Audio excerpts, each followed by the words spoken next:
திருப்பூர் மாவட்டம் தாராபுரம் சட்டமன்ற தொகுதி அதிமுக வேட்பாளர் சத்யபாமா குண்டடம் பேருந்து நிலையம் அருகே அதிமுக தேர்தல் பணிமனை திறப்பு விழாவில் சிறப்பு விருந்தினராக கலந்து கொண்டார். திருப்பூர் புறநகர் அதிமுக கிழக்கு மாவட்ட செயலாளரும் மடத்துக்குளம் எம்எல்ஏவுமான மகேந்திரன் தலைமையில் நடைபெற்ற அதிமுக தேர்தல் பணிமனை திறப்பு வேட்பாளர் அறிமுக விழாவிற்கு மாநில அம்மா பேரவை இணைச் செயலாளர் முத்து வெங்கடேஸ்வரன் ஏற்பாடுகளை செய்திருந்தார்.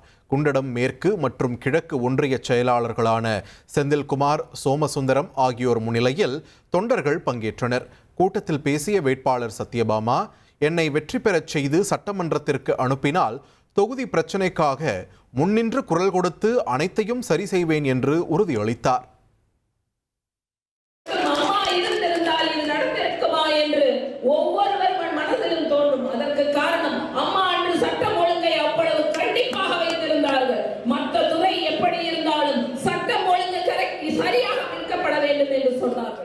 $1,27,00,000 மனங்களை வென்ற தந்தி டிவி யூடியூப் சேனல். தவிர்க்க முடியாத தம்ப்நெயில்ஸ், கலக்கலான கான்டென்ட்ஸ். நீங்களும் இந்த குடும்பத்தில் இணைய இப்பவே சப்ஸ்கிரைப் பண்ணுங்க. அசுரபலம் கொண்ட எங்கள் டிஜிட்டல் கரங்களில் உங்கள் விளம்பரங்களை சேர்க்க வாட்ஸ்அப் பண்ணுங்க. 8939888838. Email advtthanditv@dttv.in.